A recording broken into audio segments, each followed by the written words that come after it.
He spends all day hiding in a ragged hoodie, deluding himself into thinking he's some kind of tech genius. My father smirked by the barbecue grill as he said it, while the others turned their heads to hide their mocking smiles. So I simply set down my glass, turned my back, and walked out of the backyard, leaving my family to eventually tear themselves apart when they realized I had outgrown them completely. You could say I've always been a system glitch in my family. Not the destructive, rebellious kind, but the quiet, analytical type who never quite fit into the flawless, high-energy, money-scented picture my parents tried so desperately to portray. I prefer observing over speaking, and I value hard data over empty platitudes. In a loud, boastful family like mine, that kind of stillness is immediately flagged as a glaring weakness. For the sake of this story, my father is Arthur, and my mother is Evelyn. I'm the eldest of four. My younger siblings, Lucas, 31 male, Sophie, 28 female, and Ethan, 25 male, all work in real estate and high-end sales. Their lives orbit the family core, revolving around networking dinner parties and my parents' fleet of brand-new luxury cars. I am the only one who moved away, settling into an older, unremarkable apartment complex across the city. That physical and emotional distance has always been interpreted by my parents, especially Arthur, as sheer arrogance and defiance. Arthur is your textbook traditional alpha male. He thrives on attention and loves playing the patriarch, frequently using harsh, cutting remarks to tear people down under the guise of giving them a much-needed reality check. During our weekend family barbecues, he treats the patio like he is holding court, placing himself at the absolute center of the universe. He'll mock a relative's weight, a neighbor's car, or a sibling's career, always wrapping the insult in a boisterous laugh. And when everyone else laughs, which they always do, he gets this smug look that says he's the smartest man in the room. As a kid, you learn quickly to join in on the laughter. You never want to be the target in his crosshairs. You never want to be labeled as the overly sensitive one who can't take a joke. But as I got older, those constant jabs stopped feeling like jokes. They felt like dull knives, slowly and methodically chipping away at my self-esteem. For most of my 20s, I exhausted myself at a massive telecommunications corporation, burning the midnight oil just to earn a single nod of approval from Arthur. I worked 60-hour weeks, biting my tongue during family dinners while my parents relentlessly bragged about Lucas closing $1 million real estate deal or Sophie hitting a new milestone in her social media following. Meanwhile, my highly technical work was constantly dismissed. They called it boring, stagnant, and a dead-end path with no real prestige. I used to believe that was just how family dynamics worked. You swallow your pride, take the hits, and keep showing up just to maintain the peace. But about a year ago, my breaking point finally arrived. I realized I was bleeding myself dry to meet the expectations of people who fundamentally did not respect me. I was playing a game designed for me to lose. So I stopped playing. Without a word to anyone in my family, I handed in my resignation. I drained my savings and quietly launched my own independent cybersecurity firm. My target clients weren't people looking for flashy apps. They were enterprise-level businesses and data firms that desperately needed airtight protection. I didn't tell a single soul in my family about this massive career shift. It wasn't because I was afraid of failing, but because I knew exactly how they would react. In my family, success is only valid if it is loud, visible, and dripping with material proof. If you aren't flashing the keys to a luxury vehicle, casually dropping your executive title into every conversation, or wearing designer labels, your achievements are considered garbage. A quiet, behind-the-scenes tech startup would give them no bragging rights at their country club dinners, which meant it would be treated as a foolish, embarrassing hobby. Instead of subjecting my ambitions to their mockery, I chose the power of an absolute information diet. I built my empire in the shadows. I spent my days pitching to high-profile clients, coding impenetrable security infrastructures, and slowly watching my revenue climb. My family had no idea what I was actually doing, and my lack of updates made them inherently suspicious. To them, my refusal to boast meant I had nothing to show for myself. They assumed my silence was a symptom of failure. They had no idea that while they were busy curating their hollow, performative lives, I was busy building a fortress. The illusion finally shattered at my parents' 35th anniversary party. The event was a lavish affair hosted in the sprawling backyard of their estate, packed with nearly 40 guests, extended relatives, Arthur's business partners, and Evelyn's country club socialites. The air was thick with the smell of expensive roasting meat, heavy perfume, and loud jazz music. I actually made a genuine effort to attend. I even brought a bottle of rare vintage wine that I had spent weeks tracking down. When I handed it over, Evelyn took it with two pinched fingers, eyeing the label with undisguised skepticism. Arthur slapped me on the back and bellowed, "What, did you grab this from the discount bin at the corner liquor store?" I forced a polite smile and let the comment slide, hoping to just get through the evening. The dinner unfolded according to their usual toxic script. Arthur held court at the head of the patio, raising his glass to loudly praise Lucas for closing a multi-million-dollar property, and then aggressively flattering Sophie for her flawless appearance. Then the crosshairs shifted. Evelyn turned toward me, using that artificially sweet, carrying voice she reserved for passive-aggressive attacks. "So, Clark quit his job at the corporate office? What exactly are you doing with yourself these days, honey?" The surrounding tables quieted down. I gave a brief, deliberately modest answer, simply stating that I was taking on independent data analysis projects and that things were going well. Nothing boastful. But Arthur wasn't going to let that pass. Leaning heavily on his grill tongs, he projected his voice so every single guest could hear him. "Oh, that's right, Clark's little startup project. He probably spends all day hiding in a ragged hoodie in a dark room, furiously typing on a keyboard and deluding himself into thinking he's some kind of tech genius saving the world." The entire backyard erupted in laughter. Ethan whistled loudly, egging him on. My throat tightened instantly, but not from shame or humiliation. It was a cold, sharp awakening. I looked around at the sea of grinning faces, family, friends, neighbors, and realized they were all entirely complicit. They were willing to participate in my public degradation just to stroke Arthur's fragile ego. At that exact moment, I realized something fundamental. I did not belong with these people.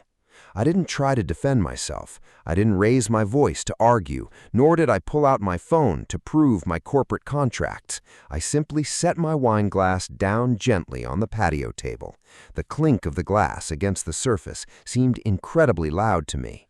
I looked Arthur dead in the eye, my face a mask of absolute calm, and said softly, "Happy anniversary." Then I turned my back, walked down the long driveway, got into my car, and drove away. I didn't hear a single word from any of them for 4 days. It was their classic, calculated silent treatment, a punishment designed to make me stew in guilt until I inevitably crawled back to apologize. When the silence failed to break me, the barrage of text messages began. Evelyn kicked it off with a melodramatic string of crying emojis.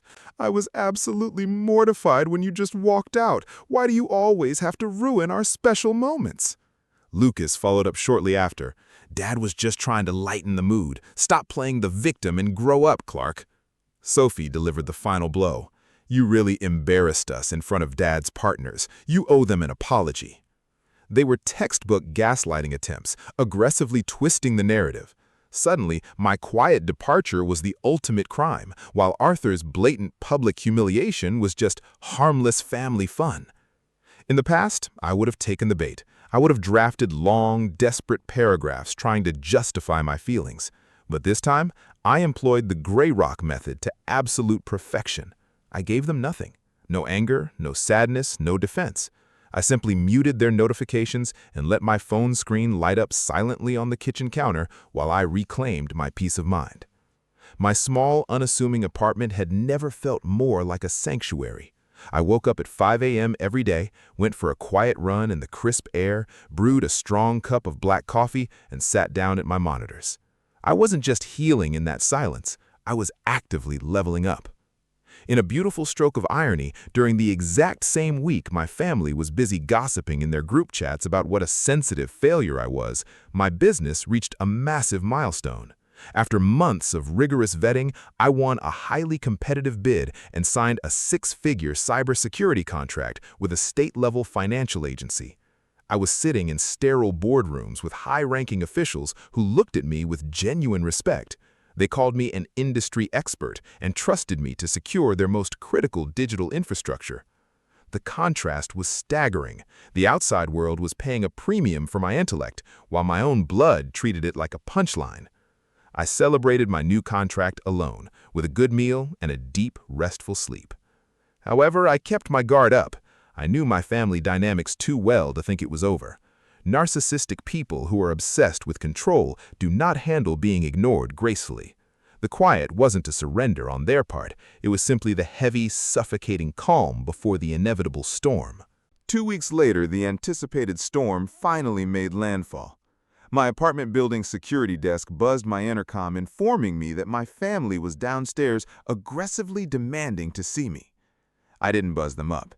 Instead, I took the elevator down to the lobby to intercept them. Arthur stood in the center of the foyer, arms crossed tightly, his face flushed with the indignant rage of a general who had just been stripped of his rank. Evelyn stood beside him, clutching a Tupperware container of homemade stew, a textbook manipulative peace offering. Ethan flanked them, shifting his weight and looking intensely irritated. "How long are you going to keep up this ridiculous silent treatment, Clark?" Arthur barked the second I stepped out of the elevator. "We came all the way here to resolve this. Stop acting like a child." "I didn't invite you here," I replied evenly, standing my ground and physically blocking their path to the elevators. Evelyn fluttered her eyelashes, instantly slipping into her role as the wounded peacemaker. "Your father didn't mean any harm, honey. You know how he is. It was just a little joke. Why are you being so incredibly sensitive that you'd cut off your own flesh and blood?" I kept my arms crossed and my voice completely flat. "It was never a joke. You intentionally humiliate me to inflate your own ego in front of your business partners. You both know exactly what you're doing." That struck a nerve. Ethan threw his hands up in exasperation. "God, you always blow everything out of proportion. Do you have any idea how many days Mom spent crying because of your selfishness? You have absolutely nothing to show for your life, yet your ego is astronomical." The lobby fell dead silent. I looked at the three of them, truly studying their faces. In that moment, the final veil dropped. I saw them for exactly who they were. They hadn't come here to apologize or to understand or to heal a family rift. They came because their favorite emotional punching bag had walked off the job, and they desperately needed to bully me back into submission. I didn't feel a shred of anger. I didn't feel the urge to cry. I just felt a profound, liberating sense of clarity. "Are you finished?" I asked, my tone ice cold. They blinked, momentarily stunned by my absolute lack of emotional reaction. "If you are, then leave, and don't ever show up here uninvited again." I didn't wait for a response. I turned on my heel, stepped back into the elevator, and hit the button. As the metal doors slid shut, the last thing I saw was Arthur's face twisting in fury, his hollow authority finally rendered completely useless. After that day in the lobby, I went upstairs and systematically blocked all of their phone numbers and social media accounts. The silence that followed wasn't just peaceful, it was permanent. A few weeks later, an oversized, heavily embossed envelope arrived in my mailbox. Inside was a flashy invitation to Lucas's housewarming and promotion party. He had apparently closed enough deals to buy a luxury penthouse, and the family was throwing a massive bash to celebrate his genius.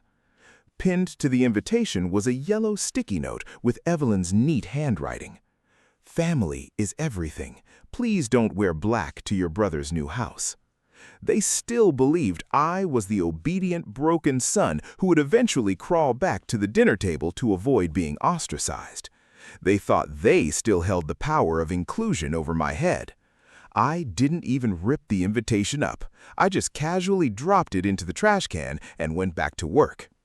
I had no time or energy to waste on Lucas's party because I was meticulously preparing for the most significant move of my career.